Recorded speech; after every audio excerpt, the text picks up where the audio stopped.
From the Power Business Technology Toshiba Studios. KHTK-AM Sacramento. KYMX HD2 Sacramento. Sacramento's official home for the San Francisco 49ers. Touchdown! San Francisco! Sacktown Sports. Let's go, baby! It's time for the Return of the Empire podcast. 1 hour of all things red and gold. Return of the Empire. Here are your hosts, Sacktown Sports 49ers insider Emil Fragoso and Nate Littlefield.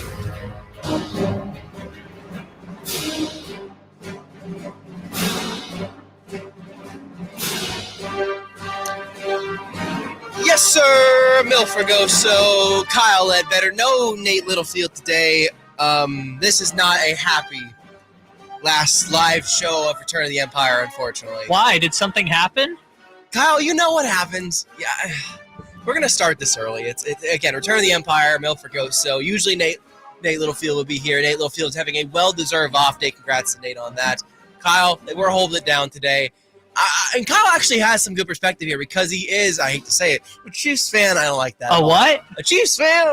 Fan of the 3-time Super Bowl champion, Kansas City. See, it was rough watching that. I'm going to be honest. It was rough watching that happen in Raiders Stadium and Allegiant Stadium. Not a fan of the Chiefs, as a lot of you know me growing up a Raiders fan, especially now that I cover the Niners. I do want to see the Niners win. Looking at the chat, yes, Jess is here. No Bubbles, AJ here, Ernie here, everybody here, Megadeth here. We appreciate you. I love that all the regulars have showed up for our last live show. Thank you, everyone who was here first time or through the rest of the season. We have appreciated every single person. We will be back next season, hopefully talking about a happier ending to this show. Yeah, Niners lose Super Bowl 25-22 to the Kansas City Chiefs. The Chiefs, 3 Super Bowls in 6 years. Patrick Mahomes third. Really starting to have that arc. That I'm not going to say it, but there's a couple comparisons. He's starting to get on that trajectory. There's a few comparisons we can talk about here today as well, especially on the Niners side too. I know Kyle Shanahan's the person who's kind of dominated the topic of conversation here, and for good reason, because this is now the 3rd Super Bowl that he has blown a double-digit lead in the last 7 years, which is genuinely impressive. Beyond the losing all the games, just making it to 3 Super Bowls in 7 years. And I know one of them was as a coordinator, but just making 3 Super Bowls in 7 years is impressive.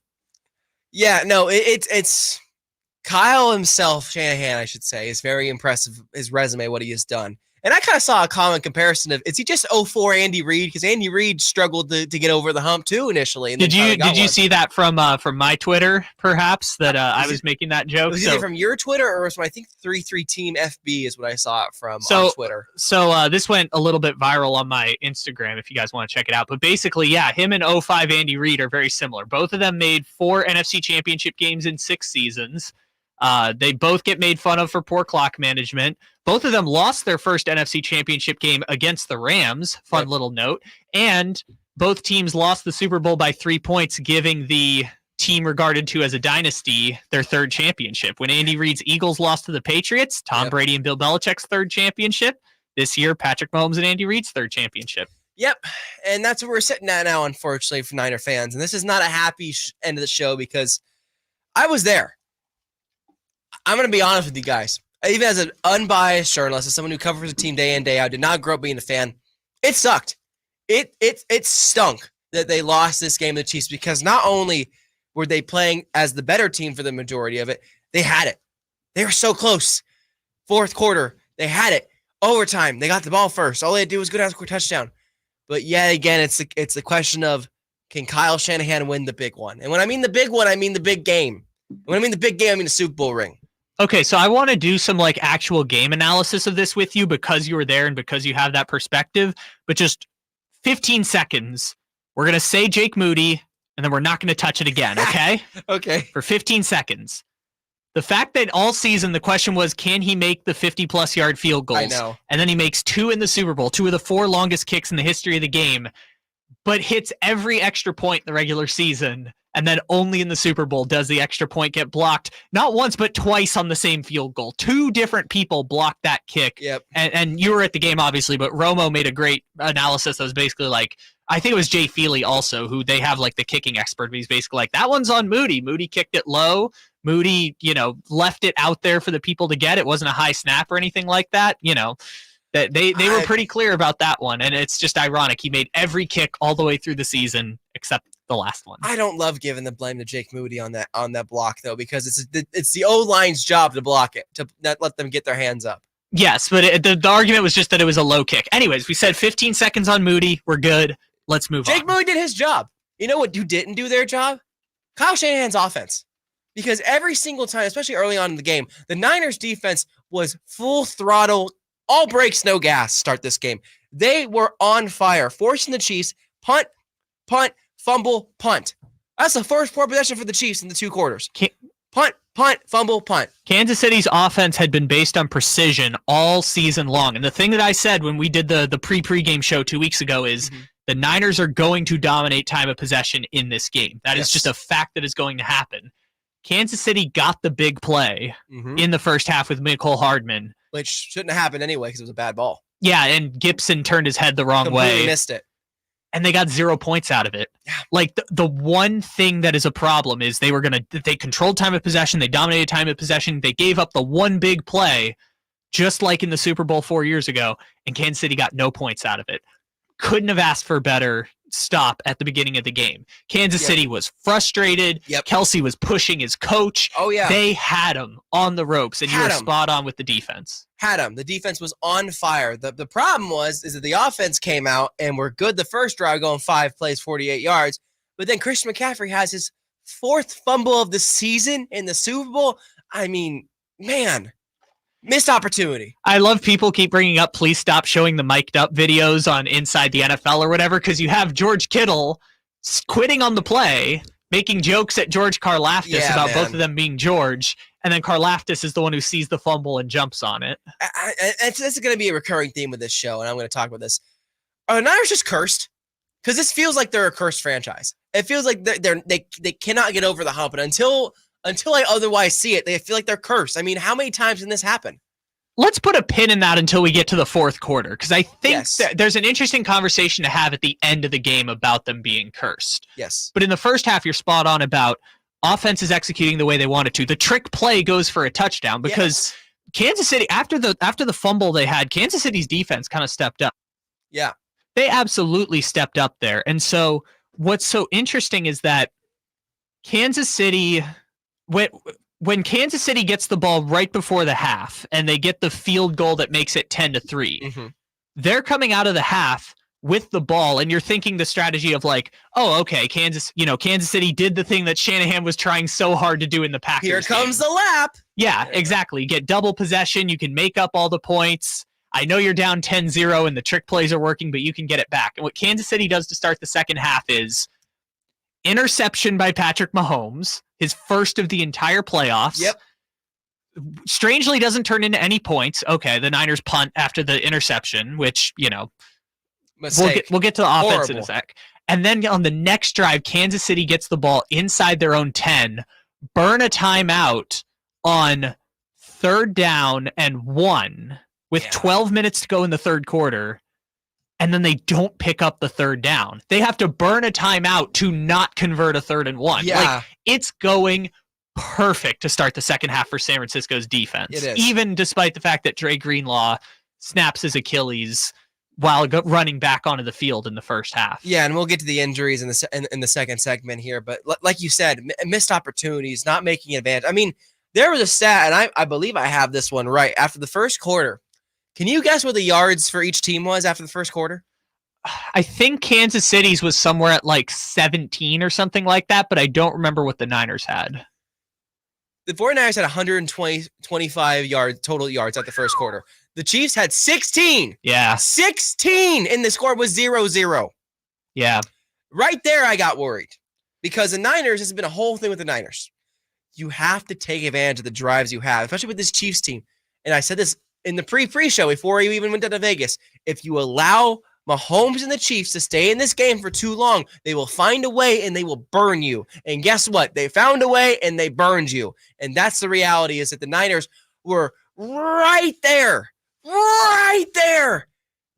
And they just couldn't do enough to get over the hump. Especially because as soon as that happened, Kyle Shanahan went into default mode. And what I mean by that is Brock Purdy, Yes.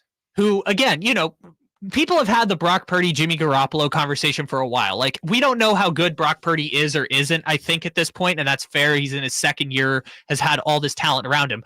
We know he's better than Jimmy Garoppolo because Jimmy Garoppolo in that system last year was putting up worse numbers than Brock Purdy. At the same time, Brock Purdy went 18 minutes of game time and 93 minutes of real life time without completing a pass from 7 minutes left in the second quarter until 4 minutes left in the third quarter.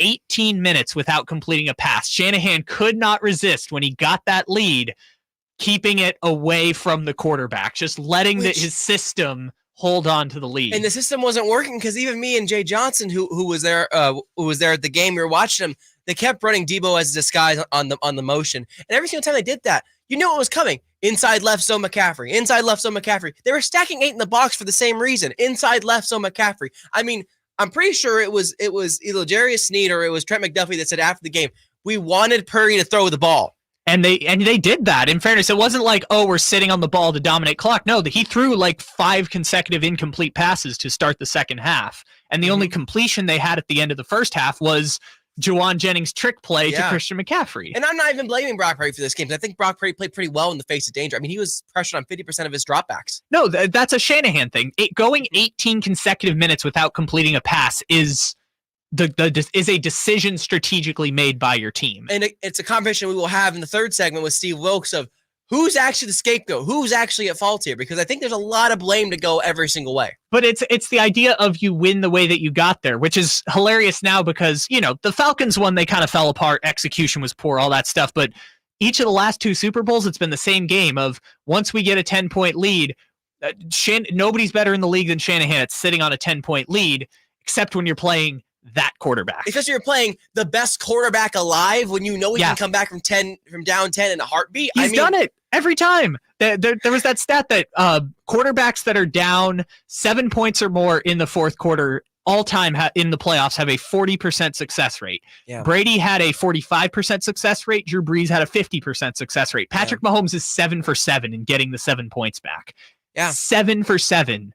The system works except in this exceptional case. And for the second quarter into the third, it was, we're going to sit on the ball. We're going to try and throw passes one-on-one against McDuffie, one-on-one against L'Jarius Sneed.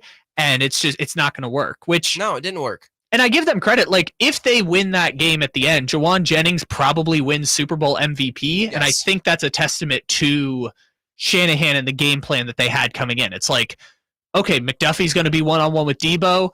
Sneed's going to be one-on-one with Ayuk. We'll just kill you one-on-one with Edwards guarding Juwan and have Juwan execute the trick play pass that they had been setting up all first half. Like, that's a testament to their success. It was just not getting Brock involved when you had a 10-point lead was a bit of a mistake. Becoming one-dimensional when you have a 10-point lead has been a problem for Shanahan. Absolutely. It has been. It's been a problem for Shanahan, this offense. And we even said it in the playoffs. We said it going into out of the regular season. You cannot just give the ball to McCaffrey and get the hell out of the way. You have to make it interesting. You got to give different people. You got to get everyone involved. You got to use misdirection. I mean, they ran one misdirection toss, one halfback toss, and every time they ran something different than the inside left zone, it worked. Because guess what? The Chiefs were expecting you to run the inside left zone because I was expecting you to run the inside left zone.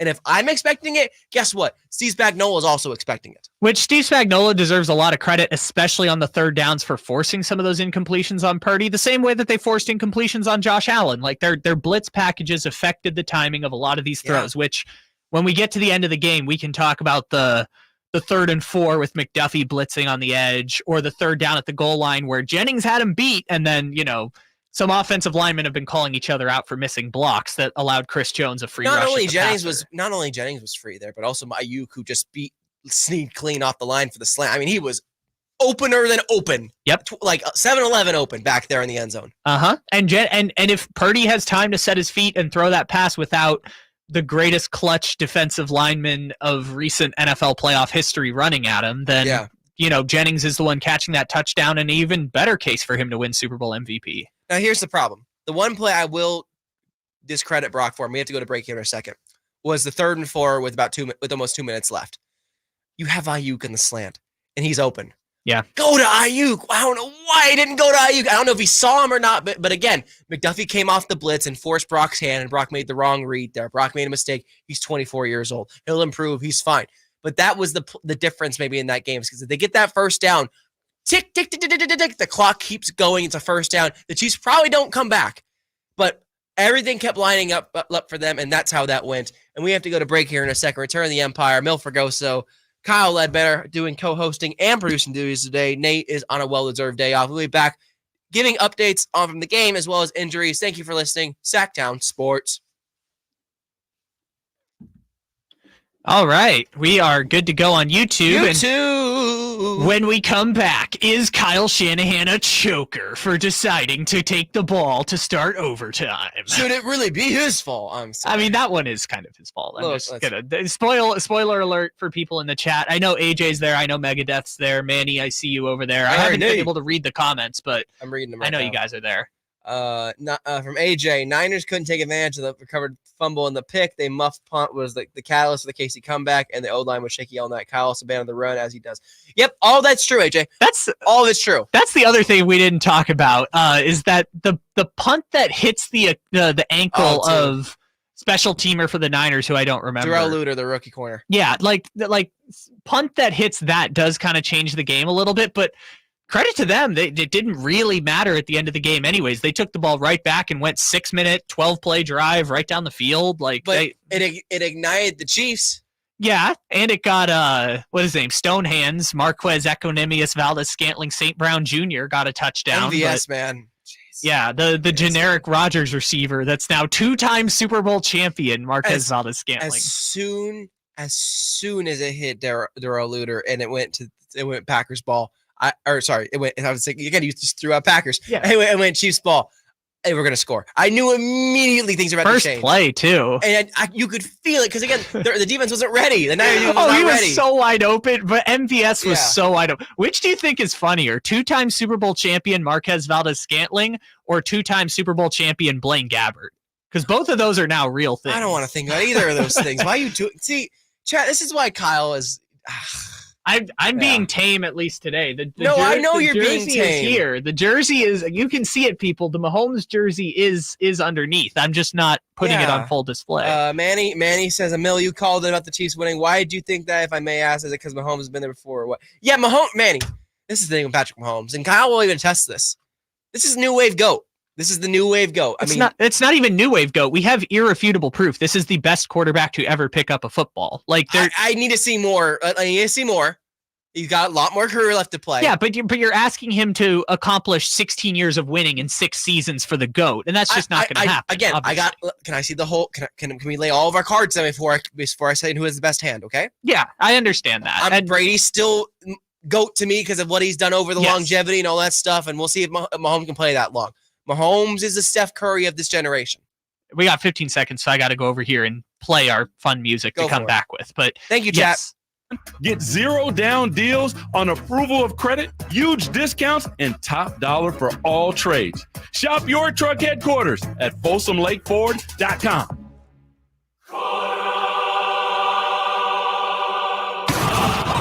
Welcome back to the Return of the Empire podcast with Emil Fergoso and Nate Littlefield.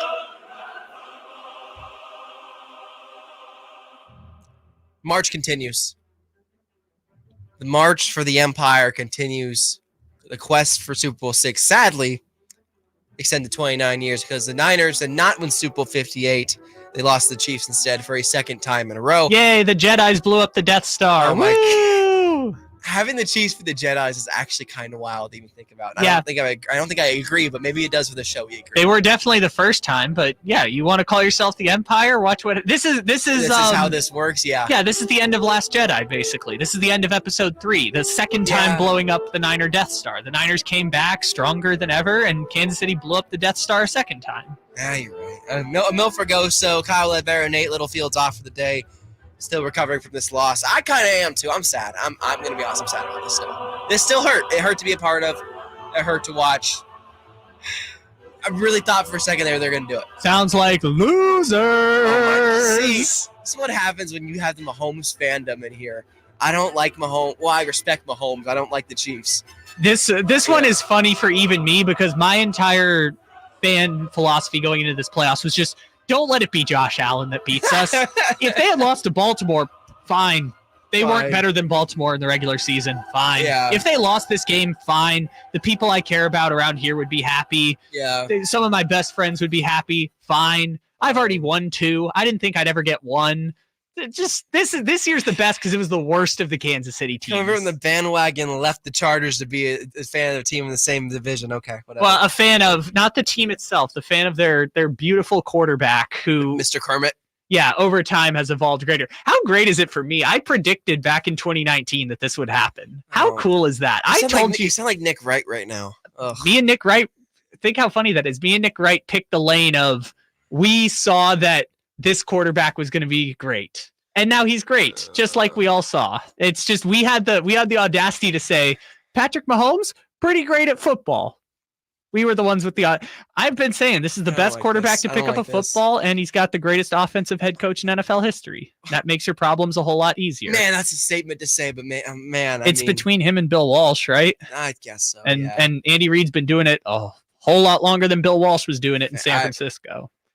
I won't do that on this Niner podcast. As Jess in the chat just says, why is Kyle even here? Ha ha ha, respectfully. Well, yeah, I mean, Nate, if Nate had won today, maybe I would have been the one in recovery. Who knows? Yeah, maybe Kyle would be taking the day off instead.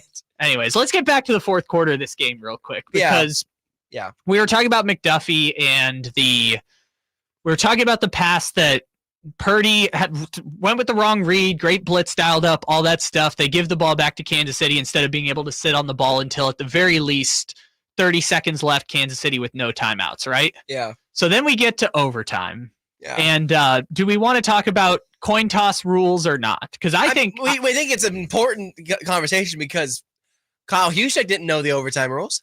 Rick Armstead said he was reading them on the board. Yeah. The few of them did not know. Brock knew because he was going over with Greasy.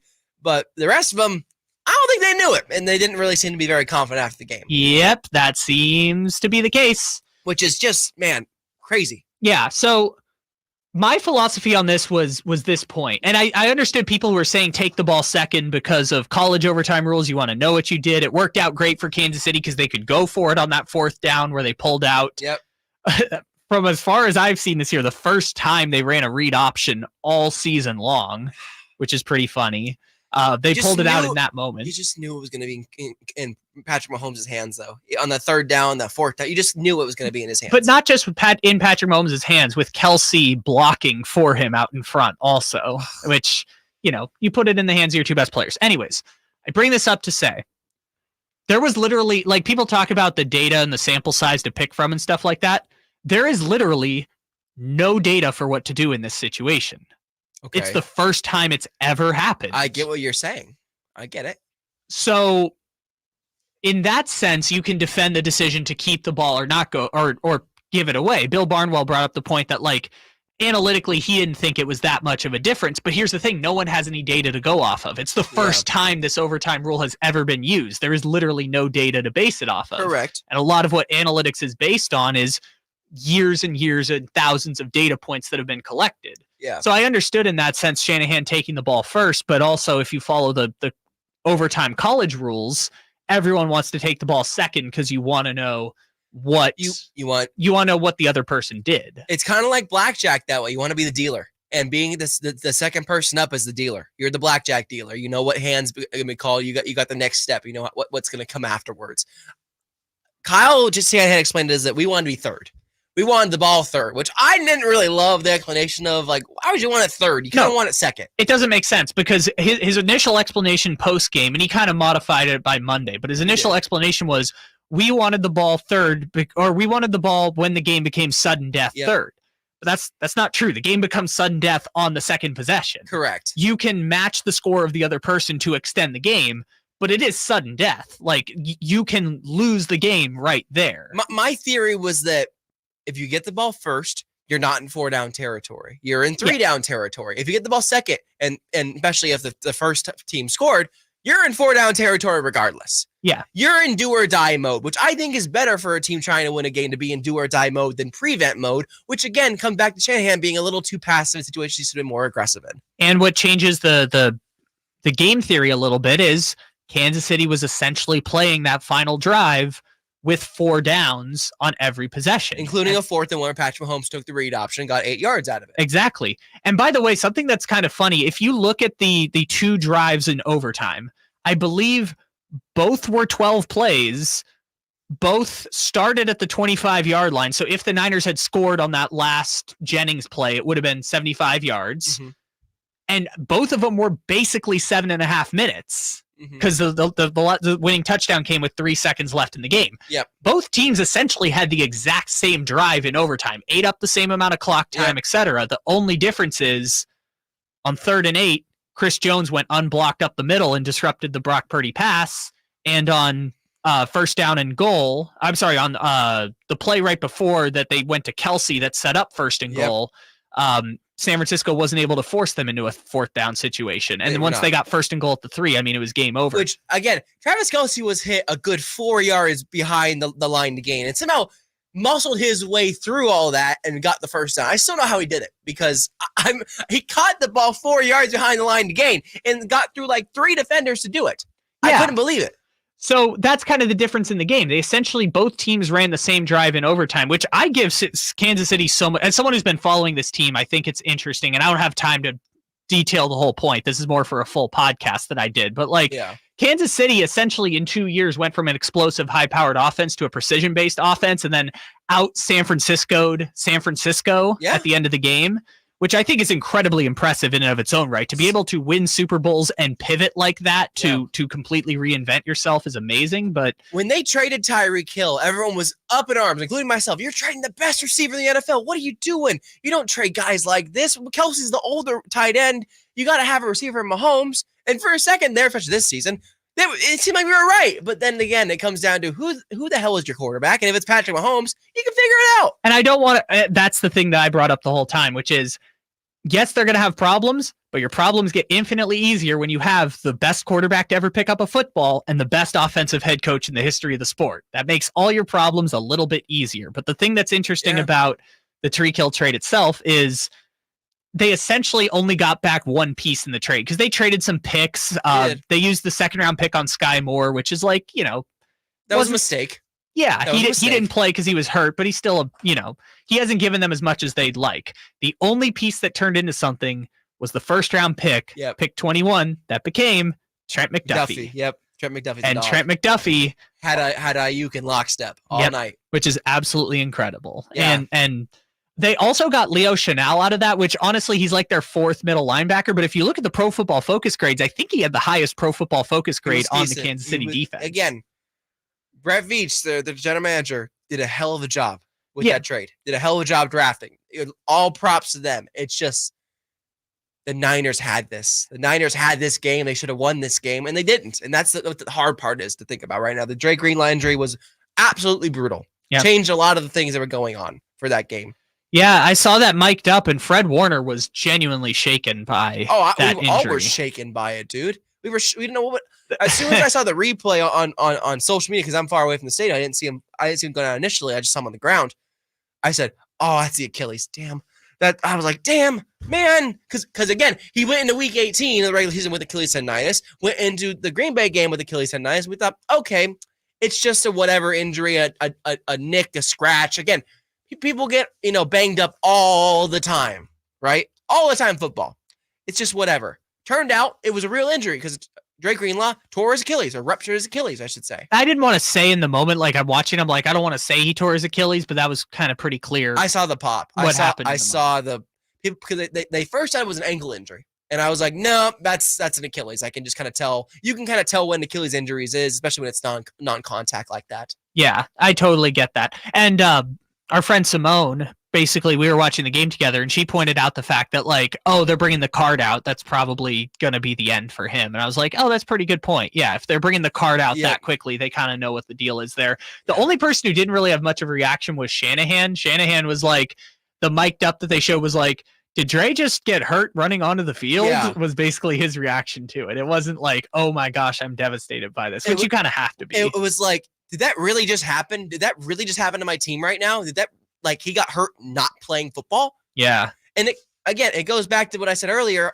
The Niners just cursed, because that's a cursed injury to happen right there. That's So now, a cursed thing. Now we can bring that back into the focus now that we've talked about the game, because the blocked extra point after Moody made every extra point he attempted all season, that blocked extra point plus taking the ball first in overtime, plus I guess you could say the McDuffie play, which forced them into prevent defense. Because basically once it was 151 and a 3-point lead with 2 timeouts, they just let Kansas City walk down the field basically. Oh yeah. And I honestly wasn't the worst strategy in the world, because they were able to only give them one shot at the end zone at the end. But I'm gonna be honest, dude. I wasn't level what was being called with Steve Wilkes. And we'll get to Steve Wilkes in the third segment of that prevent defense that was being called, because it didn't make any sense. But again, if you get Patrick Mahomes anything over a minute, I feel pretty confident he's going to figure out a way to drive down that field. Yeah, and that's the Brady effect. So what's interesting about that from the San Francisco curse standpoint is, like, yeah, you're playing against the greats of all time. And I guess if you want to go back to the 2012 Super Bowl against the Ravens, they weren't really playing against the greats of all time, except for, I guess, some of the players on that defense. But elite quarterback that is Joe Flacco. Yeah, exactly. So it wasn't kind of the same there. But the last 2 years, or I mean, the last 2 Super Bowls, I think you can kind of chalk those up to just small in-game decisions from the coach, because we've walked out of both of these Super Bowls pointing the finger at Shanahan. To a degree, yes. Yes.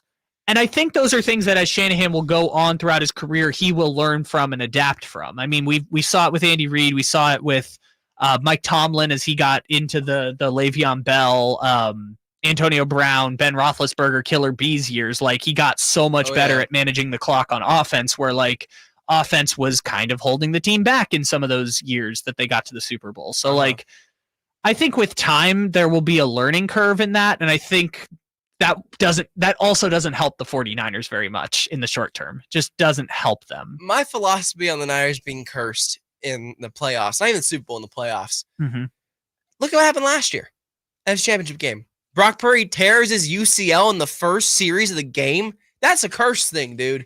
That's just bad karma, bad juju. Drake Greenlaw tearing his Achilles on a non-contact, bad juju. Muff punt off some guy's foot, off Darrell Luter's foot, bad juju. Blocked extra point when he hasn't missed one all year, bad juju.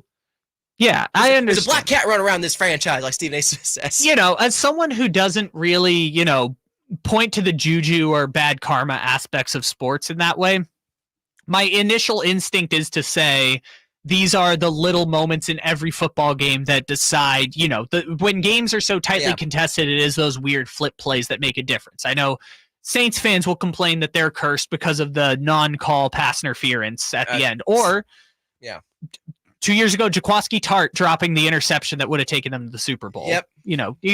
Thank you for mentioning that, Rockin. I knew there was one more. In there. Rockin was in there with the Jaquiski Tartt drop. Like, you could point to that and say those are the little moments within football games that end up deciding some of these games. Or you can point to it and feel cursed because the Niners consistently come out on the wrong side of these results. Yes. Because, getting down against Detroit and Green Bay were surprising, but both of those games at the end you could point to and then basically be like, the Niners said, we are better than this team, therefore let's play like we are more talented and better than this team. Mm-hmm. That wasn't necessarily the case against Kansas City, despite the fact that they were the better and more talented team than Kansas City, and for the most part played as good of a game as Kansas City. Went toe-to-toe with them. Again, they held them to 19 points going into the last drive in the OT. They held them to 19 points. Yeah. Like, you got to give them credit, right? You got to give. I mean, if you went into Super Bowl 58 and you gave like a look ahead and said, "Hey, the Niners defense will hold Patrick Mahomes to 19 points," you feel pretty good about the Niners' chances of winning that game, wouldn't you? If you give me that detail and say Juwan Jennings is going to throw a touchdown pass to Christian McCaffrey, sure. If you give me both of those details, because Kansas City won these playoff games by basically scoring the same number of points. I won't put it out there like, oh, that's so impossible. No, this was a really good defense for Kansas City, but that doesn't necessarily mean the Niners weren't in a great position to win. Hence why they had the lead in overtime of the Super Bowl. And just like the chat saying, going back to Kyle Williams, muff punt versus Giants, obviously they're up against the Rams. It's just the little things that swing the game, like Kyle was talking about too. It's the little things in the big games that matter the most, and that's what's the difference here in this game. 25-22, Chiefs winning the Super Bowl, Niners losing another one. Yep. And that's the reality. We got to go to break? Yeah, we got to go to break. One last thing to mention. We found out Arik Armstead tore his meniscus back in December 3rd, played through it. I don't know what his future holds with the 49ers, whether they'll bring him back or not, but we can talk about that on another episode too. We'll discuss that after the break, actually. We're going to go into the injuries and look at Steve Wilkes as well. But here, Return of the Empire, Mil Fergoso, Kyle Ledbetter, back in just a moment. Hey. Okay, YouTube. Let's do it. YouTube people showing out in full force again. The really regulars are. Claudia, Jess, AJ, Rock. I got to keep shouting people out. Manny, this is, honestly, we love you guys. We appreciate every single one of you just for everything you've been through all year. Go rocking with us. I use rocking in that sense right there. We talked about this before. Like, you guys this is our fun little hour to kind of have fun and mess around here. And you guys coming through big time on this is great. It'll definitely be back next season. We will have some stuff sprinkled in over the off season, just more podcast when we can fit it in here and there. We just need a break. I need a break. It's been a long year. It's inconvenient to our schedules. That's another part of it, obviously. Yeah, Megadeth as well. Thank you. Just answered some more questions. At what turning point did the Chiefs have the advantage to win? Was it when they blocked the kick, 1-point conversion, after when the Niners got a touchdown? Was that the turning point, or was it the muff for you? The one that I felt confident in Kansas City actually was when McDuffie batted down the pass to on the 3rd and 4 when they blitzed on the edge. Yeah. That's not necessarily a turning point, but that was the moment where I'm like, this is the first time I feel like they actually have a puncher's chance to win this game. Like really? That late? The whole way through, I'm looking at it. Because when San Francisco goes down and scores that touchdown off of the muff, that's when I look at it like, okay, that just erased the good juju that they had. They hadn't allowed a scoring drive. I think at that point still Purdy had not completed a pass going back to the 7-minute mark of the second quarter. Yeah, he started 12 for 15 and was 12 of 23 through the third quarter. It was really weird. But I think if you want to talk about a momentum swing, the game went from defensive struggle with no points to shootout, and they scored on. I think after the muff punt, they scored on the final 7 possessions of the game after that. So I guess the muff punt would be the answer to Manny's question, but I didn't really feel like Kansas City had a chance until McDuffie batted that pass down. I felt confident Casey had a chance when the Niners kept not capitalizing on opportunities they had in the first quarter and second quarter. I was like, man, Casey's in this game. They're very much in this game. Anything could change. We got a troll in the chat too. HB, Niners are literally the laughing stock in the NFL. They think any coach would love to join Kyle's staff. I mean, I'm going to tell you right now, as you'll talk about in a second, but a lot of coaches would love to join Kyle Shanahan's staff. And there's a reason why they keep getting comp picks. Just not the one that everyone thinks they might have a chance at that's kind of embarrassing themselves by talking about, which we'll get to it in a second. Oh, Ernie, I'm sorry, man. I didn't give you any love. Ernie, man, we love you too. Ernie, man, we appreciate you. All the love as well to you. I don't know why I didn't say Ernie's name. Ernie the best. Ernie's the best. 4554 National Garage Door. Welcome back to the Return of the Empire podcast. With Emil Fergoso and Nate Littlefield. 7 seconds, 6. They are going to snap it. Mahomes going to roll to his right, throws, touchdown. The Chiefs have won the Super Bowl. Nicole Hardman. As they roll Mahomes right, Nicole Hardman is wide open. And the Chiefs win the Super Bowl back-to-back years. Another heartbreaking loss for Kyle Shanahan. Why are you the way you are? We can go back to my Joker origin story of being forced to watch the Chargers play football for 10 years. Let me get some. I didn't even ask him to do that. He just said, I have a highlight for you. And I said, wait, a highlight? Wait a second. And then that just played. And the last play of the Super Bowl. That's not a highlight. For Depends. this show, it's not a highlight. Depends on your perspective. It was the most important play of the game, was it not? Yeah. the second ever walk-off touchdown. All right. Anyway, return to the Empire. Milford goes so. Kyle Ledbetter, Nate Littlefield's off, still recovering from Super Bowl. I think the games. whimsical music makes the score better, too. Just the whimsical music playing behind it as the Niners lose in the most heartbreaking fashion a Super Bowl could end in. It's wonderful. He's just getting his licks out of this, man. At least I didn't play the swag surfing song today. Thank you for not playing the swag surf. It's the last Thank you show. so much I for didn't not want to doing that. instigate that much violence. Yeah, because I think I'd take off my headphones and walk out. if that I think happened. Nate would have thrown that chair through the glass window. Yeah, if Nate that had wouldn't have happened. even put up with the highlight you just played. He would have walked out for sure. Yeah, I know, but you're a tormented Raider fan. You're at least chill about it. See, I'm used to losing games as a tormented Raider fan, and you were too as a tormented Chargers fan. But then you gave that up and went to the Chiefs. I'm a 7-year recovering Charger fan, and I am a happier, healthier, more well-balanced human being as a result of that decision. I would recommend it. Anyone who roots for bad teams, get off that narcotic. You're going to be a whole lot happier. Just saying. Oh my god, this is great. Okay, anyway, last segment. Unfortunately, I know the final countdown is on for Return of the Empire Live. Yeah, Rock, and I did grow up a Raider fan. Again, it's hard to quit that team. I don't like them. As they moved to Vegas, I really don't take too much of it in, but it's hard to quit the team you grew up liking. So anyway, this is a Niners show. It's a Niners sport, and you know what I have to talk about? Steve Wilkes. Let's do it. Swan song to Steve Wilkes, because Tuesday, when the Niners gave their goodbye pressers, Kyle Shanahan and John Lynch said they expected most of their coaches to be back. Yes, they would deliberate on some stuff, but they expected most coaches to be back, and that was a direct answer to answering, is Steve Wilkes coming back? We expect most of our coaches to come back. Well, a day later, and here's how this went down.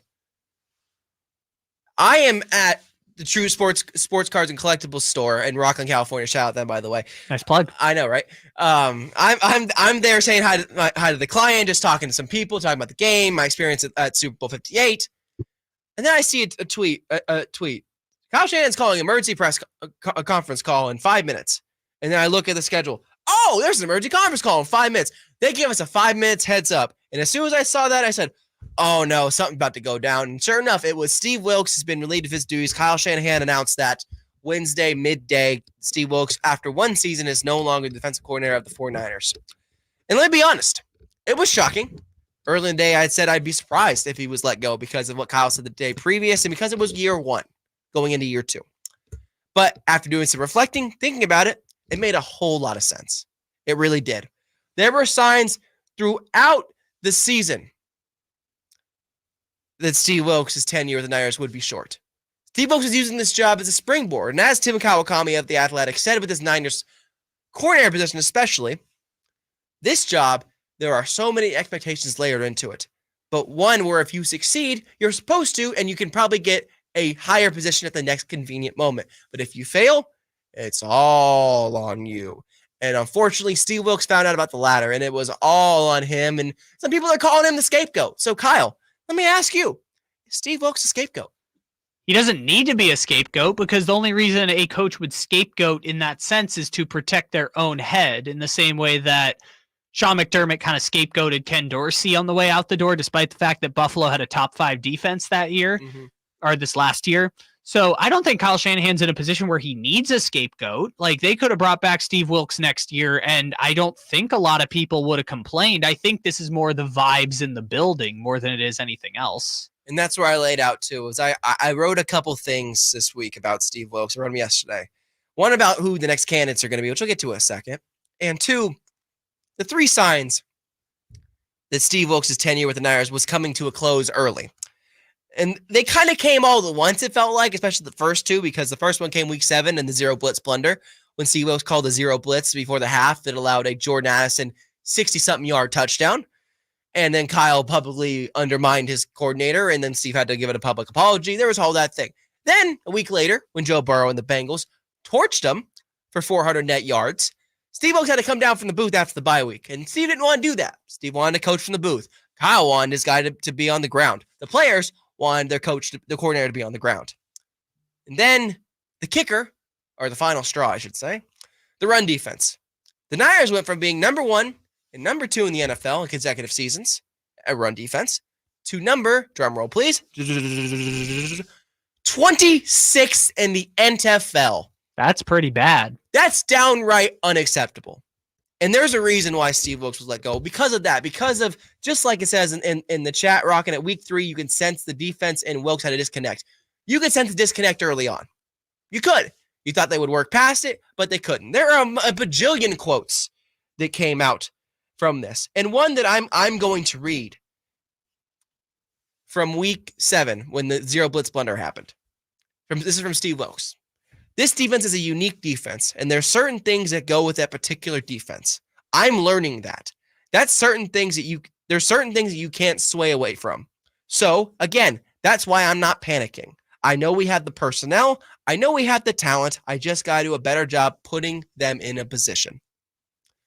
Not a lot of confidence from your coordinator at week 7, I should say, that things are going smoothly. So, yes, that's where this lies, is that Steve Wilks, and this is where I stand on this, is that Steve Wilks was not the scapegoat. There were obvious signs, including when Kyle Shanahan called a timeout to get out of a cover 0 blitz because Steve Wilks was calling prevent defense against Patrick Mahomes for some reason.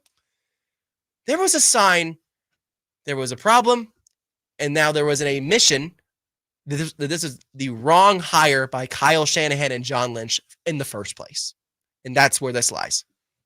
I think all of that is very fair to make the assessment on. That's why they ended up moving on, because even though they don't have a ton of candidates out on the board, most of the defensive coordinator positions have been filled. I don't believe Steve Wilks is going to find another defensive coordinator job this coming cycle because most of the positions have been filled. Maybe not in the NFL. Maybe he goes back to college for a second. Maybe he becomes a position coach. Again, an excellent secondary coach. Did a great job with Javarius Ward and Diamador Lenore this year. And I bring that up to say, despite that fact, they still felt like they needed to make some sort of change at the defensive coordinator position, which I think is, like you said, it's an admission of making the wrong mistake. And I think after 1 year, the vibes just weren't right there. I mean, I haven't seen too many players come aggressively to the defense of Steve Wilks at the end of this firing. And if his greatest crime is that he wasn't DeMeco Ryans, or, you know, if some players have stuck around long enough, if he isn't Robert Saleh, it's a high bar to hit as a defensive coach. And I understand if he came up short of that, because expecting anyone to be that is almost impossible. And Steve knew the task he was undertaking when he took the job a year ago. He knew the challenges. He knew the expectations. He knew what it was. But he also knew the rewards would be a Super Bowl ring. But in Steve Wilks' defense, I could also stand there in that exit meeting with coach and general manager and say, here's why I deserve a second year at this job, have evidence that he could present. I think it was just kind of a you can defend the decision either way type of move. I was surprised when they did make the move, just because I didn't think they wanted to start over from scratch on that defense. And maybe the simplest answer is that they promote Chris Kasarik and try the, promote internally type of situation. But I was a bit surprised that after that Super Bowl where they were that close to winning, they decided to just start from scratch essentially on the defense with maybe they plan to hire internally, but with no real plan to replace Wilks, them just saying we are better off without him as defensive coordinator next year. I have one more quote to give you before I go on to what you said, because I do have a lot of thoughts as well who the next guy is going to be. Mm-hmm. I don't think it's going to be internal. I think it'll be external. We'll get to that in a second. Final quote, and this was from Tuesday on Locker Room Cleanout Day, from Nick Bosa. The zone read got us a couple times. We could have been more prepared there. We have to know in crucial situations who is going to have the ball, and obviously it's Mahomes. That is the most damning quote that you do not have any confidence in your defensive coordinator. And when you say we should have been more prepared there. We should have been more prepared there. We should have been more prepared there. Nick Bosa, the defensive line, and even the linebackers stopped believing in Steve Wilks' game planning to the point where prior to week 8, prior to the bye week, they were leaning on defensive line coach Chris Kasarik for the play calling because Steve Wilks was up in the box. The communication was not there. It wasn't right. It's why he had to come down from the booth to the damn field, because they weren't seeing the eyes correctly. They weren't seeing what Steve was wanting from them. They were leaning on Kasarik. And when you're leaning on another coach to relay the signals from the actual coordinator, recipe for disaster. Recipe for disaster. And that's where they stand right now, is that the Niners need to figure out who that next guy is going to be. And they damn sure better hit it, because otherwise Kyle Shanahan probably on the hot seat. I'm not going to go that far. However, the narrative will start to grow that Kyle doesn't understand defense, because that's the other thing that is part of it too, is Kyle likes running defenses a specific way, Wilkes kind of jibed against that. Yep. Shanahan wasn't willing to relinquish control to Wilkes, especially because, again, the vibes weren't really right in the locker room from what I can understand. Yep.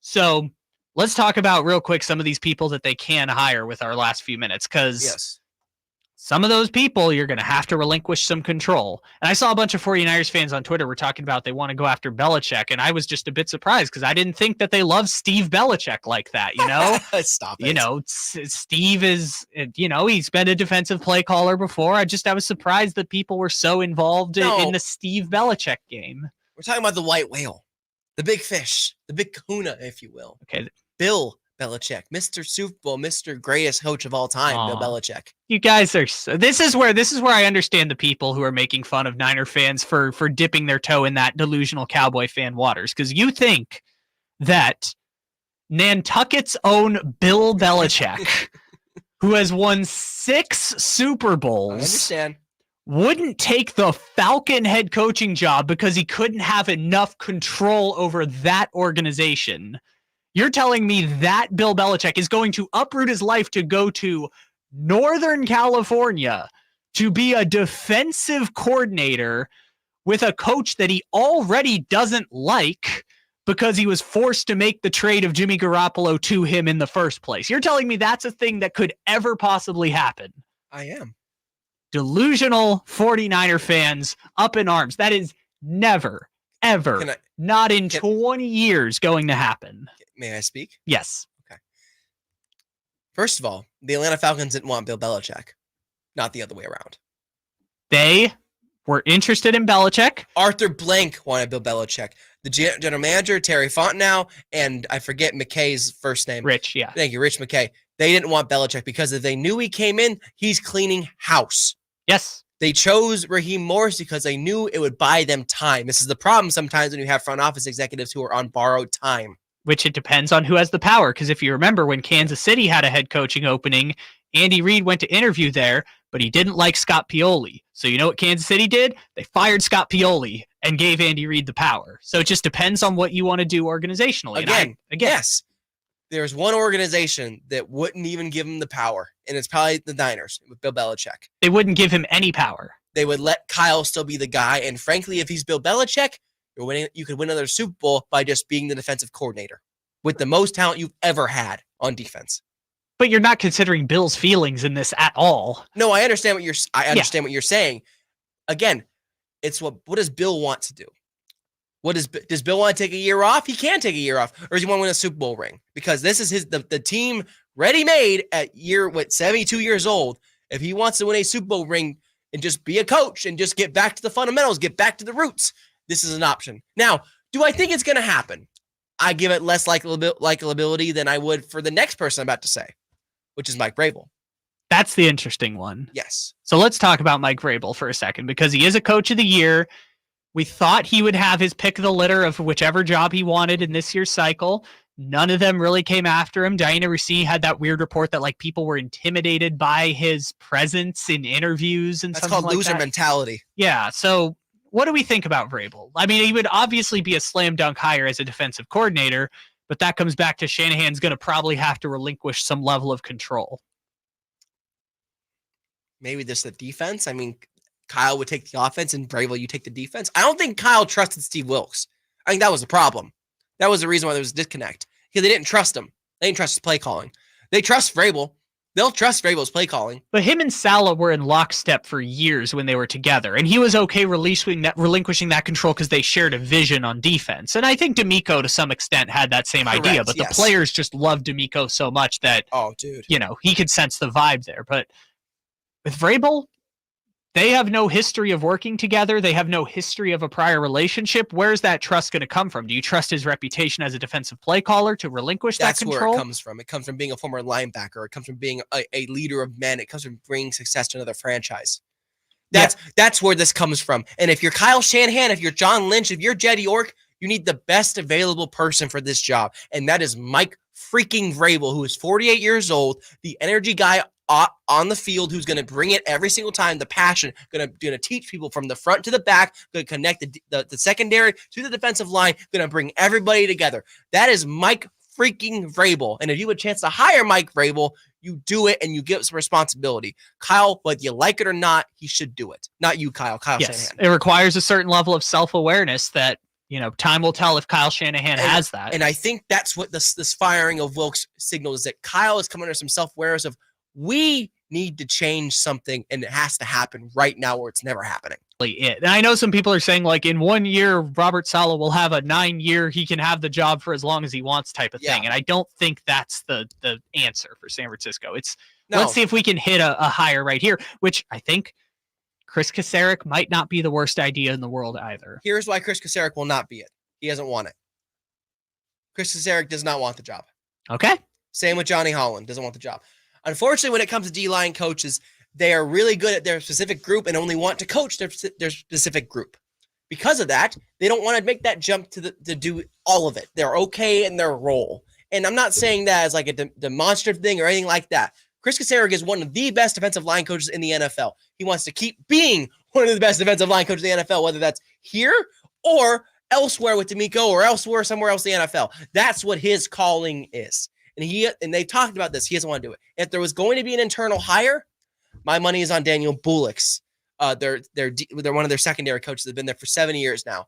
It would be Daniel Bullocks. But I don't think it'll be that. I think it'll be an external hire of the likes of Vrabel, Belichick, maybe even Pete Carroll. I don't know. I think it is going to be a big, splashy name. So a former head coach of notable success that would only take the job because of the 49ers reputation. Correct. And because of what it could lead to of a head coaching job next season. Good luck with that. This is the springboard. That's all I'll say is good luck with that. I understand what you're saying, but they have to hit a freaking home run out of the park with this hire. They have to. They have to ease the minds of the Niners faithful. They have to get the right person, yes, but they have to get the best person. And in my book, that's Belichick or it's Vrabel. Well, yeah, it's no question. Those are two very, very good and coaches. They got to make it work. And Kyle, if that means putting your ego aside, you do it to win the Super Bowl, because this is multiple occasions now where you have fallen short in the big game, not just on one franchise as a coordinator, but as the freaking head coach twice against this Chiefs team. Something's got to change, and you know that. Anyway, I'm hot. I'm emotional. Emil Fergoso, Kyle Ledbetter. We will be back in a month or so with some podcast versions of the show. Thank you to every single person that has listened to Return of the Empire. Thank you listening on the airways. Thank you listening in the YouTube, watching us on the YouTube, and however you listen afterwards on the podcast as well. We appreciate you guys. Thank you for a wonderful 2023 NFL season covering the Niners. We'll be back next season with even more Niners content. Kyle, any last thoughts? I have had so much fun being a part of this show this year. I'm glad that we got to have our hour to do Niners coverage. And thank you, Emil, and thank you to Nate for putting together wonderful and wacky podcasts every single week. This has truly been a very, very enjoyable season. Exactly. I completely agree. Thank you all for the ride. We'll be back next year better than ever. Until then, stay safe out there, Sacramento. We love y'all. Good night. All right. We did it. You too. We have concluded Return of the Empire 2023. Wow. Any final thoughts, chat? Put them in the chat. Feel free. Yeah. I AJ, know that. I know Claudia, this was Jess, certainly Mega, fun. Rockin', But I love that. Ernie. I love that we All were of you, making man. the point right there at the end. That's like, who would be a great hire? A former coach of the year in the NFL Yeah. to come be a defensive coordinator. Yeah, no kidding. It would absolutely be Manny, incredible. thank you as well. Yeah. Again, Kyle, like I said, they have to hit a home run here. Absolutely. They have to. I don't think an internal hire is going to do that for him. Well, yeah, because There isn't a name. Yeah, they've gone through the quote unquote brain drain that happens when you have this organization that's been at the top of the game for so long. They've already lost 4 coaches too. Yeah, I mean Clint Kubiak is going now. James Craig, Anthony Lynn's gone. Yeah. You could go to the front office 3 years in a row. Their top front Adam office Peters person is gone. Thank you. Yep. The guy who went to Minnesota is gone. Wessie, Yeah. Someone got hired last year. I can't remember who it was. In the executive cycle, but 3 years in a row they've had a top executive leave their organization. Oh, Rand Carthon. Thank you, Rand Carthon. So, this is the brain drain that happens. You've seen a lot of programs struggle with this in the college ranks, where the brain drain becomes very much a problem when you've been at the top of the sport for years. Yep. And just like Rockin said here in the chat, final thoughts. Kyle needs to learn from his mistakes. Hopefully CMC stays healthy all season. Got to get that DC hire correct. All 3 points, absolutely on the money. Bingo! Yeah, Kyle's going to learn from his mistakes. It just might not help the 49ers in the same way that Andy Reid learning from his mistakes didn't really help the Eagles all that much. Yeah. It just took, Andy Reid getting a second crack at it with Alex Smith to learn from some of those clock management mistakes and then getting the greatest quarterback to ever pick up a football. So who knows? Give it 13 years for when Kyle Shanahan gets to draft his greatest quarterback of a generation, and maybe then he'll finally have all the problems sorted out. And I still think Brock Purdy's the guy. I really do.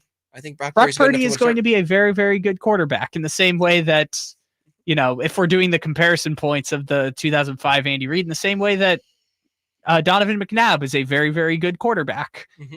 Doesn't necessarily mean that it's going to work out. But hey, Shanahan had the foresight to pivot off the quarterback that had got him to immense success before. Maybe he'll be able to do it again. Yeah, and like Megadeth said too, got to fix that O-line. Got to address the O-line, especially the right side. Yeah. You got to get on the right guard. And obviously some of these people are not going to be back next year. That's more of a conversation for a free agency episode. Which we will have next month before the start of free agency. 2 episodes, actually. 2 episodes before free agency. Okay. Yeah, one before and then one the first week. But are they going to be podcast version? Podcast versions. Podcast versions. Okay, so watch out for the podcast versions. Watch out for my Twitter at Emiliano Fregoso. Yeah. On the Twitters, as well as at Sackdown Sports 1140 on the Twitters. Yeah. Or on the X, I should say. Yeah, don't follow me on Twitter. You guys shouldn't do that. Don't follow me. No, don't follow Kyle Ledbetter. If you don't follow Kyle Ledbetter at SportsDSD on Twitter, I don't think you guys should do that. Oh, Jess, bang, bang, return to the Empire gang. Yeah, we are the return of the Empire gang. Jess, you're the best. Thank you. Yeah. Kyle needs to learn from his mistakes. Yeah, there you go. Yep. That's the other thing. McCaffrey's at an interesting place in his career now, too, because McCaffrey is turning 28. Yeah, let's see what's going to happen here when I start Golf to Go right now. There we go. Yeah, so it's interesting because that's kind of the threshold where you stop seeing the player. 28 is kind of when the running back stops being able to be the top of the league production that he is. But yeah, this is the tough part for the Niners is their best chance to win a Super Bowl just passed him by. So that doesn't mean you can't win a Super Bowl, but your best chance to win one just passed you by. Most healthiest they've been in a long time. McCaffrey's been unbelievably sturdy for them for so long. I mean, and the good news is none of the teams in the NFC, I don't think, are going to be able to match them talent-wise next year, even if you subtract Dre Greenlaw, one of Armstead or Bosa. I'm sorry, not Bosa. Armstead or Chase Young. If you subtract Brandon Ayuk, which, oh boy, that one's an interesting conversation. I don't know what's happening with Brandon Ayuk. I think they keep him for at least this season. Yeah, but he was real pissed about not getting some snaps in the Super Bowl. He was more so upset they lost the game. Yeah, it was more of a frustration of, man, we were so close. We almost had. That's why he was upset. It was, again, like he said, when I asked if he wanted to be back to the Niners, if it's the right move, and then what would that look like being a Super Bowl champion? Yeah. Ayuk wants to have the most opportunities, and he wants to be a Super Bowl champion. There's 2 things Ayuk cares about most. It's about winning football games for him. I know Ayuk's your boy, and I know you really want him to be around, but...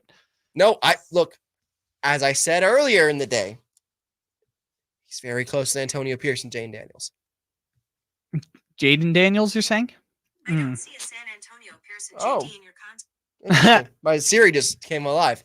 You have Antonio Pierce in your contacts, huh? I don't. How big shot? You got Antonio Pierce in your phone Rolodex? You weren't here for this, were you? Probably not. 2019, Antonio Pierce was the coach alongside Herm Edwards, the assistant head coach at Arizona State University. Jaden Daniels was the quarterback. Ayuk was the receiver. Yep. They're very close still to this day. I've heard reports that rumors. Not only does Ayuk want to go back to his home state, or would want to go back to his home state as an option, which is Vegas, which is Nevada, but the Raiders want to move up for a quarterback, and they want Jaden Daniels. Antonio Pierce wants Jaden Daniels.